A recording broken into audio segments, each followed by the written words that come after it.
ಉಗ್ರರ ವಿರುದ್ಧದ ಭಾರತದ ಕ್ರಮಕ್ಕೆ ಬೆದರಿದ ಪಾಕ್. ಪಹಲ್ಗಾಮ್ ದಾಳಿ ಬಗ್ಗೆ ಪಾಕ್ ತನಿಖೆಗೆ ಒತ್ತಾಯ.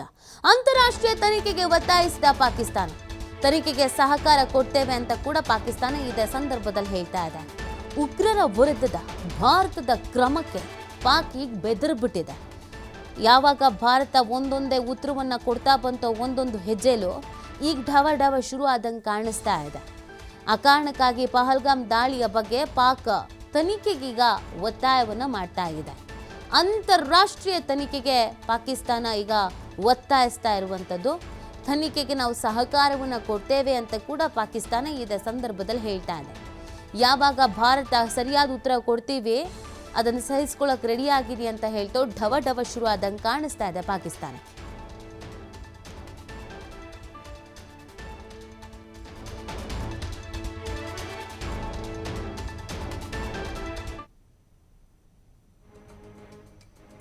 ಉಗ್ರರ ವಿರುದ್ಧದ ಭಾರತದ ಕ್ರಮಕ್ಕೆ ಇದೀಗ ಪಾಕಿಸ್ತಾನ ಅಂತಾರಾಷ್ಟ್ರೀಯವಾಗಿಯೂ ಕೂಡ ಈ ವಿಚಾರ ಚರ್ಚೆ ಆಗಿರುವಂತಹ ಹಿನ್ನೆಲೆಯಲ್ಲಿ ಛೀಮಾರಿಗಳು ಕೂಡ ಬರ್ತಾ ಇರುವಂಥ ಹಿನ್ನೆಲೆಯಲ್ಲಿ ಇದೀಗ ಅಂತಾರಾಷ್ಟ್ರೀಯ ತನಿಖೆಗೆ ಪಾಕಿಸ್ತಾನ ಒತ್ತಾಯಿಸ್ತಾ ಇದೆ. ಅದರ ಜೊತೆಗೆ ತನಿಖೆಗೆ ಸಹಕಾರವನ್ನು ಕೊಡ್ತೇವೆ ಅನ್ನೋದನ್ನು ಕೂಡ ಪಾಕಿಸ್ತಾನವೇ ತಿಳಿಸ್ತಾ ಇದೆ. ಯಾವ ಕ್ಷಣದಲ್ಲಿ ಬೇಕಾದರೂ ಯಾವುದೇ ರೀತಿಯಾದಂಥ ಪರಿಸ್ಥಿತಿ ನಿರ್ಮಾಣ ಆಗಬಹುದು ಅನ್ನೋದು ಪಾಕಿಸ್ತಾನಕ್ಕೂ ಕೂಡ ಅರಿವಾಗಿದೆ.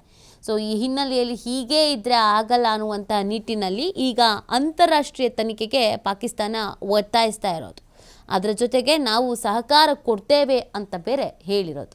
ಈಗಾಗಲೇ ಪಾಕಿಸ್ತಾನದ ಕೆಲವು ನಾಯಕರುಗಳು ಪ್ರತಿಕ್ರಿಯೆ ಕೊಡೋದನ್ನ ಕೇಳಿಸ್ಕೊಳ್ತಾ ಇದ್ವಿ. ಇದರಲ್ಲಿ ನಮ್ಮದೇನು ಪಾತ್ರನೇ ಇಲ್ಲ, ಭಾರತನೇ ತನ್ನ ಆಂತರಿಕ ಭದ್ರತಾ ವೈಫಲ್ಯವನ್ನು ಮರೆಮಾಚುವುದಕ್ಕೆ ಅಂತ ನಮ್ಮ ಮೇಲೆ ಗೂಬೆ ಕೂರಿಸೋ ಕೆಲಸ ಆಗ್ತಾಗಿದೆ ಅನ್ನೋದನ್ನು ಹೇಳ್ತಾ ಇದ್ದಿದ್ದು. ಇದೆಲ್ಲದರ ಬೆನ್ನಲ್ಲೇ ಭಾರತ ಎಲ್ಲದಕ್ಕೂ ಕೂಡ ಸನ್ನದ್ಧವಾಗಿದೆ, ಯುದ್ಧಕ್ಕೂ ಕೂಡ ನಾವು ತಯಾರಿಯನ್ನು ಮಾಡ್ಕೊಳ್ತೀವಿ ಅನ್ನುವಂಥ ನಿಟ್ಟಿನಲ್ಲಿ ಎಚ್ಚರಿಕೆಯನ್ನು ನೀಡಿರೋದು. ಮತ್ತು ಈ ಕಾರ್ಯಾಚರಣೆಯಲ್ಲಿ ಸುಮಾರು 7ಕ್ಕೂ ಹೆಚ್ಚು ಉಗ್ರರ ನಿವಾಸಗಳನ್ನು ಉಡೀಸ್ ಮಾಡಿರೋದು. ಇದೆಲ್ಲದರ ಬೆನ್ನಲ್ಲೇ ಇದೀಗ ಪಾಕಿಸ್ತಾನ ಅಂತಾರಾಷ್ಟ್ರೀಯ ತನಿಖೆಗೆ ಒತ್ತಾಯಿಸೋದ್ರ ಜೊತೆಗೆ ತನಿಖೆಗೆ ಸಹಕಾರ ಕೊಡ್ತೇವೆ ಅಂತ ಹೇಳಿರೋದು.